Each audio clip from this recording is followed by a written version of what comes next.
Yesterday in the Supreme Court, Chief Justice Roberts said that tariffs are taxes and that they're paid by Americans.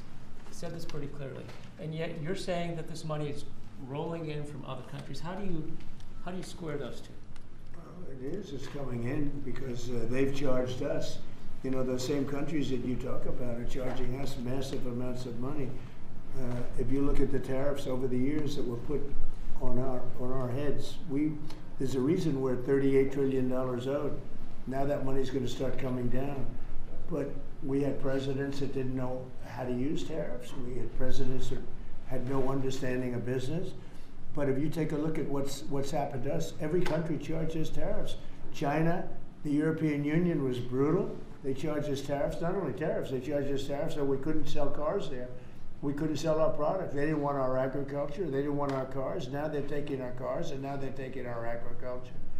You know, far more than money. It really is a defensive mechanism. If we didn't have tariffs, we would be unable to defend ourselves.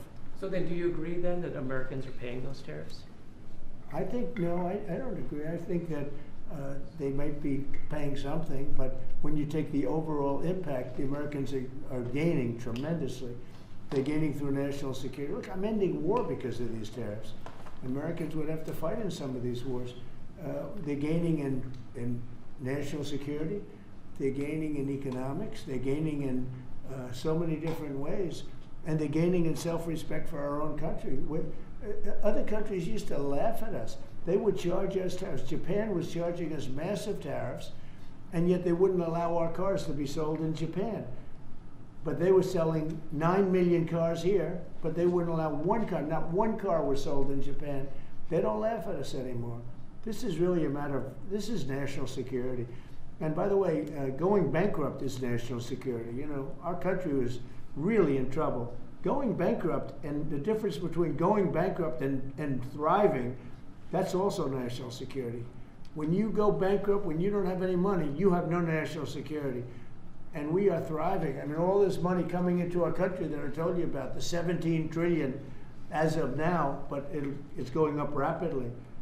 I was in Japan, and we have Toyota is coming in with $10 billion to build plants, operated by Americans, but building plants all over the United States. Well, they left. They took our plants. They sold cars in here without tariffs. They sold cars. We didn't charge them anything. They destroyed our auto industry. We lost 50%, 54% of our auto industry to other. We used to, if you go back into the 30s and 40s, we had 100% of the automobile business. Then it started getting chopped away. But Mexico, Canada, many countries, I mean, Canada fought us very hard. The ones that don't want us to win are foreign countries that we are able now to do very well with. Those are the ones that fight it. Those are maybe people that hate our country. I think it's the most important case maybe in the history of our country. This has been a major achievement for your administration, targeting the segment of our population that needs it the most, that has the highest obesity rates. You're making it affordable. You are truly saving lives. That's coming from the viewers that we've had in that 1 hour that we took a little bit of a break. My question to you is, Walmart just pushed out a report that says this year's traditional Thanksgiving meal will cost 25% less than it did under the Biden administration, plus gas prices being down in the $2 region makes it more affordable at Grandma's house this Thanksgiving. Thank you very much. And I read, it's not so much a question, it's a statement. I would have made the statement, but we have a lot of things happening, so I wouldn't necessarily have made it right now.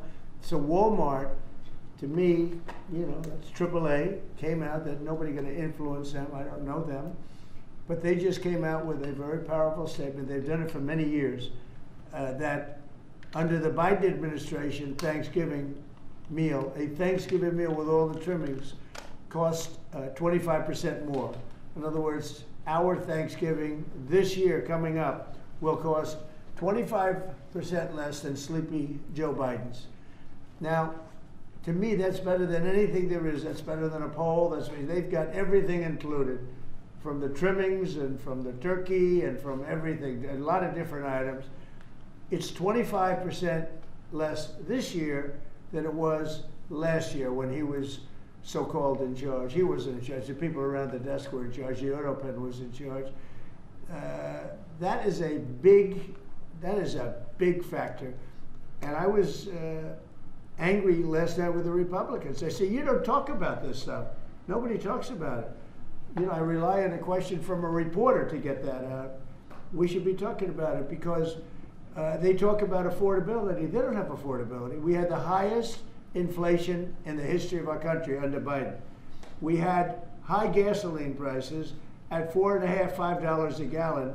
They're going to be hitting $2 a gallon with me. They're getting close to $2 a gallon. And when gasoline goes down and energy goes down, everything else follows. What the Democrats do is they lie. We are the ones that have done great on affordability. They've done horribly on affordability. The only thing is they go out and they take commercials how under the Democrats you have affordability. It's just the opposite. We have much lower prices than they do. And we only have one thing, beef, because the cattle ranches are doing well. We're going to bring the beef prices down, and they understand that, even if we have to help them out. But the beef also is not a big difference, but every price is down. The biggest price is energy. We're at almost $2 for gasoline, and you take a look at where they were at $4.50, $5 for gasoline. And when gasoline and energy comes down, everything else follows. And I was so happy. Last night I made a speech, and then I get off the stage. I said, I feel like going up and saying it, because I have a lot of respect for Walmart. And nobody's influencing Walmart. They came out and they said, Trump's Thanksgiving dinner, same things, is 25% less than Biden's. And we are the affordability one. We are the ones that have done a great job at affordability, not the Democrats. And yet, we just lost a couple of elections that were very Democrat areas. Maybe won't be full. They weren't very Democrat when I ran a year ago because I did well in those areas. But we just lost an election, they said, based on affordability. It's a con job by the Democrats. The Democrats are only good at con and cheating on elections. Thank you for the question. Novo Nordisk is in the middle. Question about India. Say it. How is the talks with Prime Minister Modi Great. going on He's a great. trade deal? And when do Going good. He largely stopped buying oil from Russia. When do you plan? And to he's a announce- friend of mine, and we speak, and he wants me to go there, and we'll figure that out. I'll go. I had a great trip there with Prime Minister Modi. He's a great man, and I'll be going. Yeah. Novo Nordisk is in the middle You're of a planning to go to 10. India next Go ahead, year? please. You're planning to go to India next year, sir? It could be, yeah. Novo Nordisk is in the middle of a potential $10 billion acquisition for a smaller obesity biotech. They might need your and the FTC's help to see that through. Do you have any issues with that, or Eli Lilly buying a smaller obesity biotech from an anti-competitive Well, I don't know. standpoint? Do you want to talk about that? I mean, I'd like to hear it. Maybe you should give us a piece of the company, like I've been asking for. So Give the United States a nice big chunk of the company. so Novo Nordisk and Pfizer right now are in the middle of an acquisition dialogue and discussion.